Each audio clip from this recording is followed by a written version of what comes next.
दोस्तों एक बार फिर स्वागत है आप सभी का हमारे चैनल पर। और इस वीडियो में एक और खुशखबरी उन सभी बच्चों के लिए है जो HNBGU यानी हेमवती नंदन बहुगुणा गढ़वाल यूनिवर्सिटी में चाह रहे हैं एडमिशन।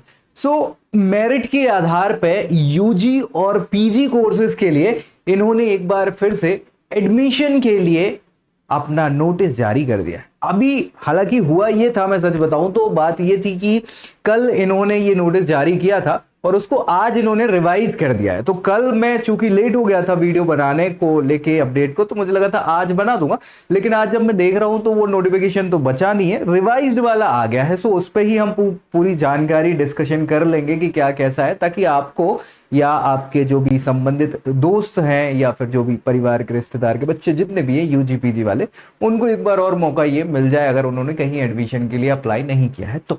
ठीक है, सो क्लियरली आपको यहां लास्ट तक सारी चीजें देख लेनी ताकि सारे डाउट्स ही क्लियर हो जाए। बाकी शेयर करना है और चैनल सब्सक्राइब कर लेना है ऐसी जानकारी के लिए।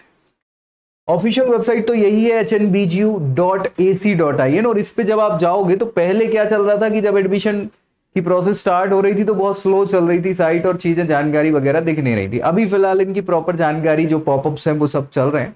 फिलहाल अपने को ये एडमिशन सेक्शन में जाना होता है और एडमिशन सेक्शन में काउंसलिंग इन्फॉर्मेशन और मेरिट लिस्ट वाले सेक्शन पे क्लिक जब आप करते हो तो यहाँ पे आपको पूरी जानकारी जो काउंसलिंग अभी चल रही है यूजी पीजी और दूसरे कोर्सेज की, उससे रिलेटेड एक पूरा टैब जो है वो ओपन हो जाता है और उस टैब में आपको पूरी जानकारी, नोटिस वगैरह जो भी है वो दिखते हैं, नोटिफिकेशन वगैरह। अभी बस ये ओपन होने की स्थिति में है क्योंकि थोड़ी सी हैवी साइड हो गई होगी, लोड हो रही होगी। बाकी आप जाओगे तो यहाँ पे जो आपको ये देखो आ गई नहीं है।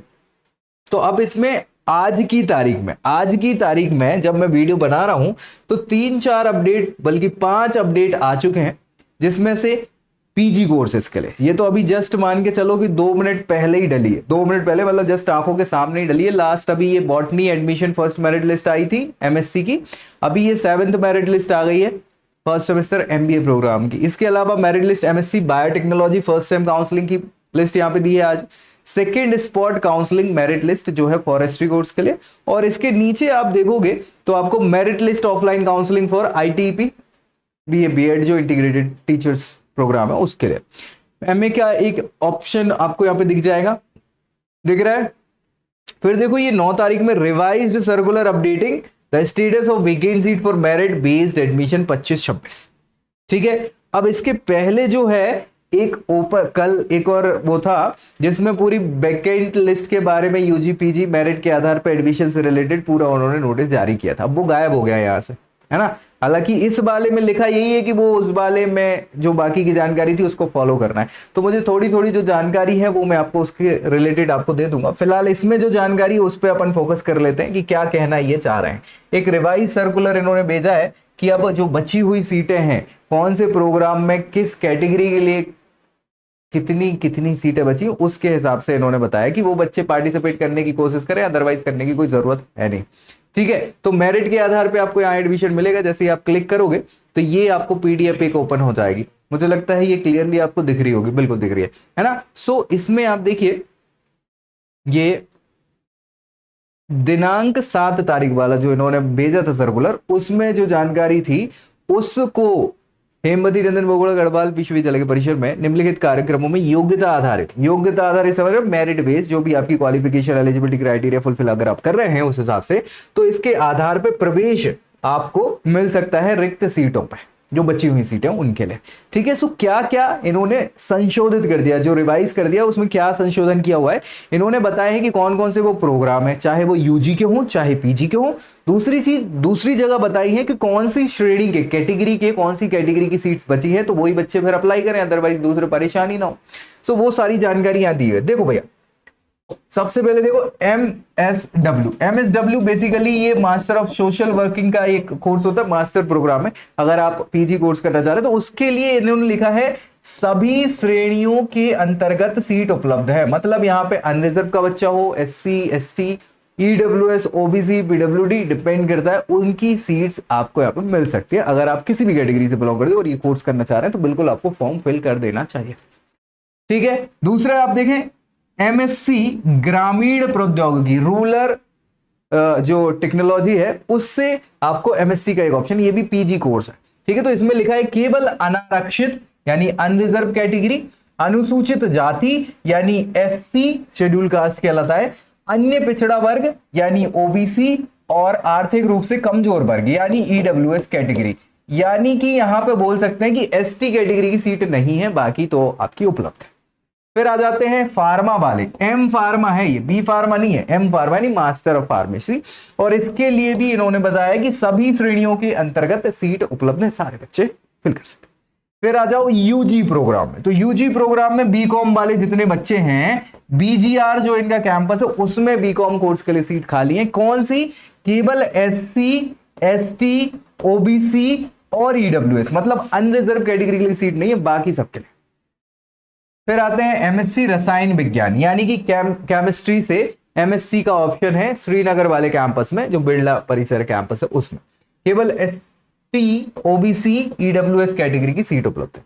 और बीए श्रीनगर वाले बिरला परिसर में बीए प्रोग्राम के लिए सभी श्रेणियों के अंतर्गत सीट उपलब्ध है। तो ये भैया इन्होंने बता दिए कि कौन से कोर्स में कितनी सीटें किस कैटेगरी के लिए, कितनी तो नहीं बताई, किस कैटेगरी के लिए सीटें उपलब्ध है, ताकि वो बच्चे क्या करें, इस काउंसलिंग में पार्टिसिपेट कर लें। अब ये काउंसलिंग कैसे होनी है, क्या होनी है, तो इसके लिए वो पिछला सर्कुलर था, ये इंग्लिश में भी लिखा है इन केस अगर आपको हिंदी में समस्या आती है तो, ठीक है। सो ये देखो नीचे यहाँ पे अब क्या लिखा है, इन्होंने ये सारी चीजें बताई है, क्या बताई है, पढ़ लो उसको। 7 तारीख वाला नीचे इन्होंने इसी में अपडेट कर दिया। इन्होंने लिखा है कि जितने भी इनके कॉलेजेस हैं, एफिलिएटेड कॉलेज, मेन कैंपस और बाकी के कैंपसेस हैं, उसमें BA, LLB, LLB, LLM, BEd, MEd, BPEd और एमपीएड। पीएड मतलब समझ पा रहे हैं ना, हाँ, मास्टर ऑफ एजुकेशन वाला है ना, फिजिकल एजुकेशन बेसिकली, और bachelor of physical education. MEd होता है ये master of education, BEd bachelor of education, और ये लॉ के तीनों प्रोग्राम। इन प्रोग्राम्स को छोड़ के बाकी सभी प्रोग्राम्स में जो भी सीटें बची हुई हैं उनके लिए पुनः पंजीकरण प्रारंभ हो गया है। समझ गए? फिर से आप रजिस्ट्रेशन कर सकते, फिर से मतलब जिनने कर चुका उन्हें नहीं करना, फिर से जिनने किया ही नहीं है, जिनको मौका ही नहीं मिल पाया, उनके लिए ये पंजीकरण यानी कि रजिस्ट्रेशन ओपन हो जाएगा। और जितने भी बच्चे प्रवेश चाहने के इच्छुक हैं उनको बताया जा रहा है कि 7 सितंबर, हालांकि ये इन्होंने 8 तारीख को ही रिलीज किया था, सच्चाई तो यही है, लेकिन इन्होंने दे दी थी कि 7 तारीख को 3 बजे से 11 सितंबर को, कितना भैया, 11 सितंबर को रात के 11:55 तक समर्थ पोर्टल पर अपना पंजीकरण आप करा सकते हैं, समर्थ पोर्टल पर पंजीकरण कर सकते हैं। ठीक है भैया, तो ये क्लियर आपको हो गया कि अभी ओपन हो जाएंगे समर्थ पोर्टल पे, जाके आप क्या कर सकते हो, सीधा अपना पंजीकरण यहाँ पे करा सकते हैं। नीचे ये रजिस्ट्रेशन की लिंक यहाँ पे आपको मिल जाएगी, तो वो लिंक पे क्लिक करके आप सीधे जा सकते हैं। किसके लिए? ये यूनिवर्सिटी कैंपस के लिए लिंक है और ये एफिलिएटेड कॉलेजेस के लिए लिंक है, तो जिसके लिए आप देख रहे हैं उसके हिसाब से आप इसको देख लीजिए। पैसा जो लगेंगे वो कितने लगेंगे, पंजीकरण का शुल्क जो है 400 रुपया है ना, 200 रुपया। तो क्या है 400 और 200? 200 किसको लगेगा? एससी, एसटी और जो पीडब्ल्यूडी कैटेगरी के बच्चे 200, बाकी सबको 400। ठीक है भाई, यही चीज इंग्लिश में इन्होंने लिख दी है, बाकी नीचे उन्होंने और कुछ ऐसा ज्यादा दिया। अभ्यर्थियों को सलाह दी जाती है कि पंजीकरण से पहले जो सूची दी दी है अभी नई वाली, उसमें चेक कर लो कि भैया आपके लिए सीट है भी कि नहीं है। जबरदस्ती में आपने फॉर्म फिल कर दिया, पता चला सीट ही नहीं है, आप कहोगे यार बताओ बेवकूफ बना दिया हमको और पैसे वगैरह लग गए। तो ऐसा पहले चेक कर लेना, खुद की गलती होगी, उनकी गलती होगी भी तो नहीं मानेंगे वो, ठीक है, क्योंकि उन्होंने बता दिया है। अभी ये पहले जो था उसमें बहुत सारी अलग अलग कोर्सेज के लिए सीट्स थी, अभी नए वाले में कुछ और सीटें इन्होंने ऐड कर दी। ठीक है, तो ये क्लियरली आप यहां पे देख लो, ये यूजी प्रोग्राम्स की लिस्ट है और ये पीजी प्रोग्राम्स की लिस्ट है, कितनी क्या सीटें अवेलेबल है, कौन से कैंपस में अवेलेबल है, वो आपको यहां देखने को मिल जाएगी। समझ गए भैया, देख रहे हो? तो ये सभी ऑप्शंस आपको यहाँ पे देख लेने। बाकी कुछ डाउट हो, डिस्प्यूट हो, कुछ नहीं समझ आ रहा तो नीचे कमेंट कर देना ताकि रिजॉल्व किया जा सके। बाकी शेयर जरूर कर देना दोस्तों में ताकि उनको भी ये जानकारी मिल जाए। और कुछ नई अपडेट आती है तो मिलेंगे उस वीडियो के साथ, तब तक के लिए bye bye. I hope you like this video. For more such videos, keep watching our channel and do not forget to like, share and subscribe.